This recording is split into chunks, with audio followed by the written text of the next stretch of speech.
And welcome back to the channel. Mr. Acolyte here, coming at you with another patch breakdown video. It's been about a month now since Strive 2.0 launched, and they just released another small cleanup patch. This patch is nowhere near as big as the last one I covered, where literally everything and everyone was changed.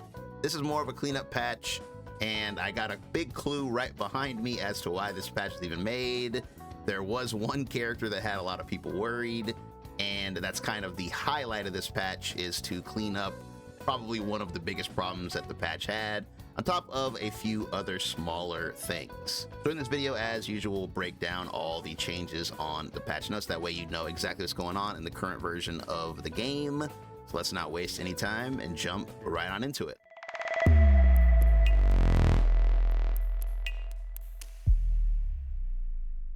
Okay, so before we get into the battle changes, there is another pretty big change to talk about, that being the Blazing Pass. That's right, this game now has its own battle pass and daily challenges. This has been added into the game with this patch. And going forward, this is going to be where you unlock a whole bunch of stuff, such as, you know, new wanted posters, new UI elements, character colors, costumes, weapons.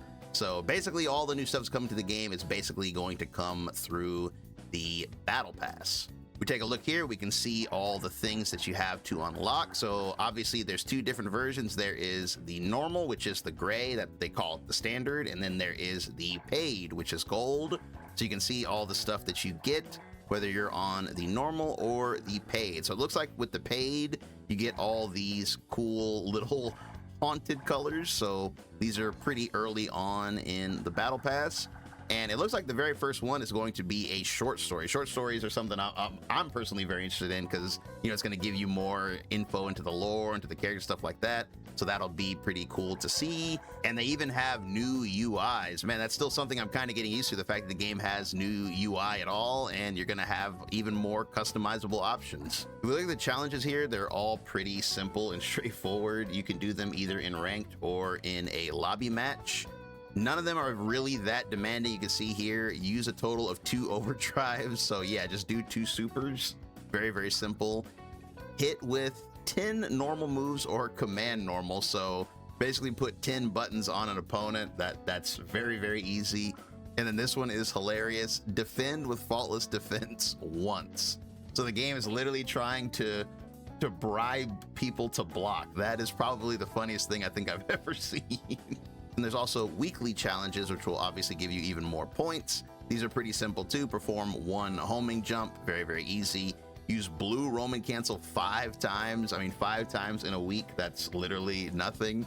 And then the last one though is, admittedly, that's a little difficult. Achieve a perfect in 1 round. So yeah, perfect is not something you can ever say that you're guaranteed to get. So that one might be a little bit on the tougher side. I wonder if people will start, like, you know, colluding, like, hey man, you know, let me get a perfect on you for the battle pass. Like, you can get one on me too, you know. Like, I do wonder if that'll be a thing, but yeah, we'll see with that one. And then over here are the short stories. This is where you can go back and watch these. The cool thing about the short stories is, even if you don't do the battle pass, they will still unlock in the archive section. Basically, doing the battle pass is what they call letting you see it early. So even if you don't, you know, do anything with the battle pass, you don't log in, you're not going to miss out on crucial story elements, because they will be archived for you.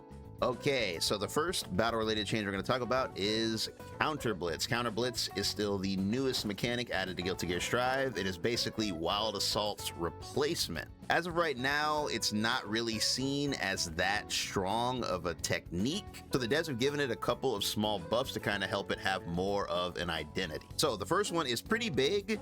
They increased the overall distance traveled. So before this patch, some characters like Soul would travel a great distance, while other characters like Zato here, for example, didn't really travel that far. Well, they went ahead and buffed it in that regard to where everybody travels roughly the same distance. It's not going to be identical, because nobody has identical animations or buttons, but everyone's going to travel basically the quote-unquote long range now.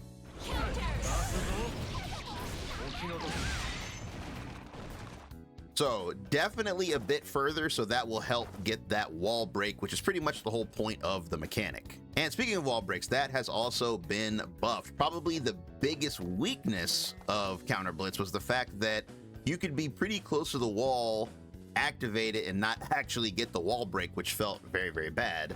So another thing they did in tandem with the distance, they just increased the range at which it can break the wall. So now if you're kind of close to the wall, you should be more likely to score that wall break.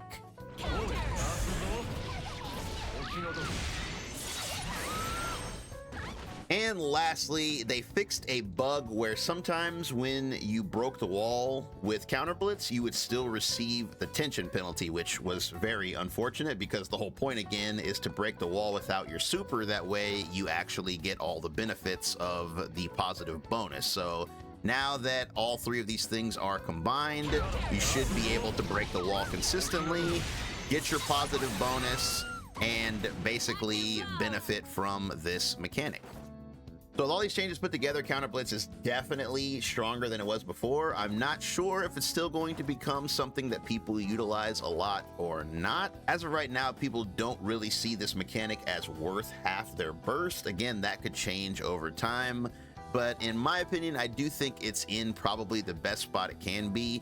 Yeah, it's a little mediocre, but I think that's kind of the point. The main problem with Wild Assault was that it became meta defining. It just like took over the game, and we definitely don't want a repeat of that. So in my opinion, mediocre is probably the best place a mechanic like this can be. Next up, there are a ton of minor changes to throw breaks. Now this is one that when the patch notes came out, it confused a lot of people because there's a lot of jargon and like technical info in here. But long story short, there were a lot of ways to option select throw breaks. So if you don't know what an option select is, to put it simply, an option select is doing one series of inputs that covers multiple situations. So for example, there was a backdash option select to where you could backdash and throw break at the same time by inputting a certain sequence of buttons. If someone tried to throw you, you could backdash it, but if you were late on your input, you would still get the throw break. So you're covering two instances at once, as well as being able to backdash buttons and stuff like that, of course. So basically you could cover everything all in one go, and that's not the kind of game the devs want this to be. This is primarily a strike throw game. Not all characters have strong high-low mix-ups or left-right mix-ups, so it's very important in this game, particularly, that strike throw remains strong. So they've gone down the list to get rid of any sort of inputs that actually worked as throw option selects. So that's why on the notes you see there's a bunch of changes to the dash macro, the backdashing with the dash macro, the dust attack and jumping dust. There's a lot of information in there, but it basically just boils down to everything I just explained. When it comes to throw breaking, they want you to do it the good old-fashioned way, back or forward plus dust. If you do anything else, you're gonna be thrown. Moving on to the character-specific changes. Again, most of these are pretty minor, so we'll go through them pretty quick. There's not a whole lot to talk about with some of these characters, and there's not a lot of characters on the list.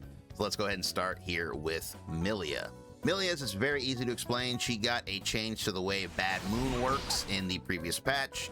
If she does it near the ground, it works like it always did as an instant overhead. However, if she does it high in the air, it has new properties where it gives her a hard knockdown so she can go into her mix-ups more easily from mid-screen. The adjustment this time around is to the blowback. Basically, if you get the high version, they don't bounce enough for you to get any sort of a follow-up anymore. They don't want you basically getting combos off of the hard knockdown version. They want you to choose between the low altitude version and the high altitude version, and they want these two versions to be very different. So now if you actually do the high altitude version, it is simply just for the knockdown, and the other version is basically the same as usual. Testament. Testament is a character who people are generally not very happy with right now in the 2.0 version. A lot of Testament's changes drastically change the way she plays up close and from mid-screen, so it's going to take a lot of getting used to. One thing that was changed was the altitude of the crow. When you throw the crow, it had a slightly different altitude in 2.0, and in this version of the patch, they have readjusted it. So now it's going to go back to the same old altitude. So when you're going for your stain setups, everything should function the way it did before 2.0. Bridget. In 2.0, Bridget got a brand new move, the Demon Flip, a special move she can do without having to have a yo-yo setup. And this move has been slightly adjusted. Apparently, in the previous version in 2.0, when she activated Demon Flip, she did not have a hurt box on her feet. So this gave her the ability to hop over lows and attacks aimed at her feet. This was not intentional, so they are adjusting this attack to actually have a hurt box on her feet. So Bridget players will have to be a little bit more careful when throwing this move out, but other than that, it still should function the same as usual. Asuka, by far one of the most changed characters between the original Strive and 2.0. He had a complete rework that focused on revamping his entire kit, specifically the way he manages his mana bar. When 2.0 launched, it was very quickly figured out that if you pop the continuous mana card, the card in the third slot right there, it made it impossible for him to enter the burnout state. This has been adjusted, and now if you are in continuous mana, you can still enter burnout as usual. Obviously, this is a pretty considerable nerf to him. That was considered his best card in the entire deck due to the fact that it did allow you to play as classic Asuka for a good like 5 seconds or so. That's no longer the case. If you pop it, you're going to have to still keep an eye on how much mana you actually have left, because it will not protect you from burnout. And last but certainly not least, the main event, the star of this patch, Happy Chaos. Basically, we all know the real reason we got this patch was basically to deal with him, and everything else is just kind of like a little bonus. So what did they do to Chaos this time? Well, if you haven't heard, I'm pretty sure, I mean, anybody watching this video, I'm pretty sure you heard, but just in case you haven't heard, Happy Chaos had a block stun infinite. He could basically hold you hostage from full screen with the way his new steady aim shot works. So obviously this goes against the idea of his rework, because just like Asuka, Happy Chaos was completely reworked because they don't want characters to lock the opponent down and prevent them from being able to play the game for long periods of time. And needless to say, Happy Chaos's new design went completely against that idea, because arguably he was locking people down even worse than before, because it was full screen and it was completely uninteractable, albeit it was very, very hard to do. But if you could do it, it made a situation where even like the best players in the world had trouble even getting near him. So to combat this, they've made multiple changes to his kit once again. So starting with steady aim shot, this is pretty much the main culprit here. So they did a lot of changes to this. First of all, they made it a little bit easier to use. They changed the buffer window from 4 frames to 24 frames.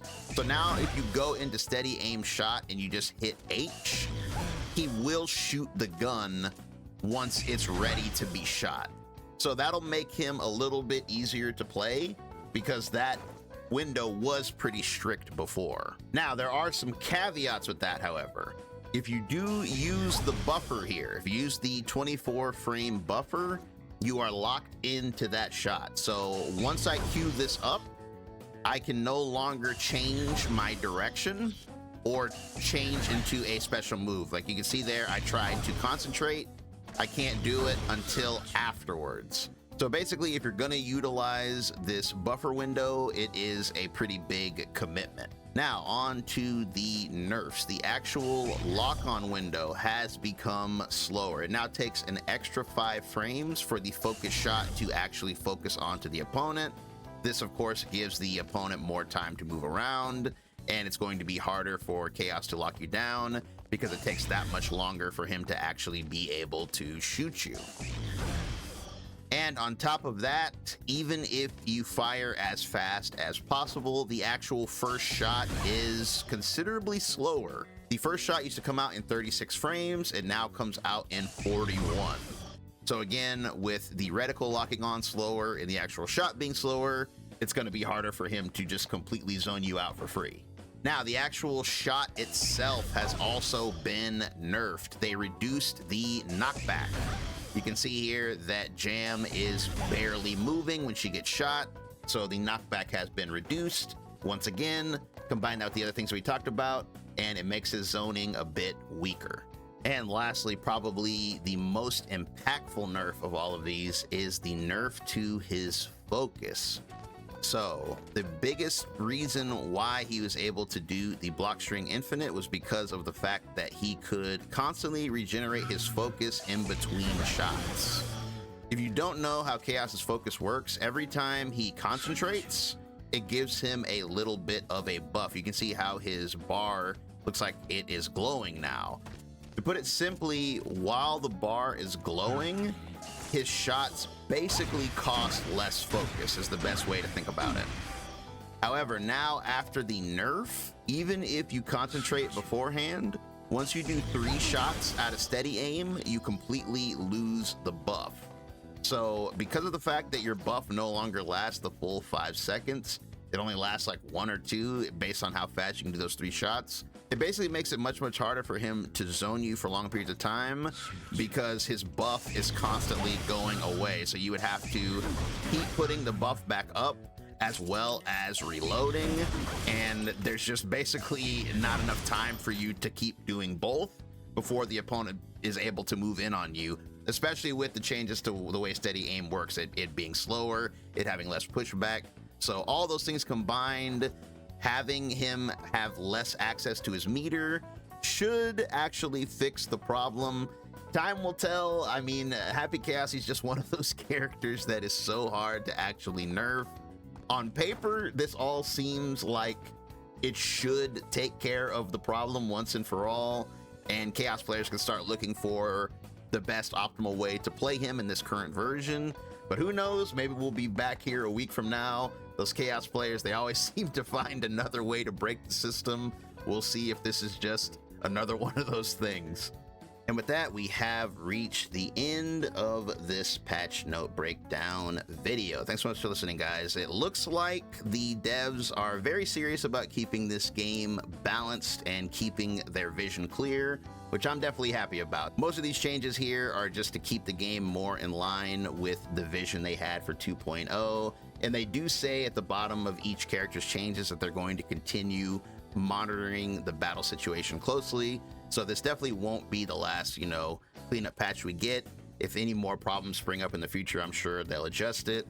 And then probably more importantly, any characters that probably aren't working out as well as they had hoped will probably be adjusted as well. So basically, I feel like the game is in good hands right now, and it's definitely going in a good direction. And I still do think that 2.0 is the best version of Strive we've ever got.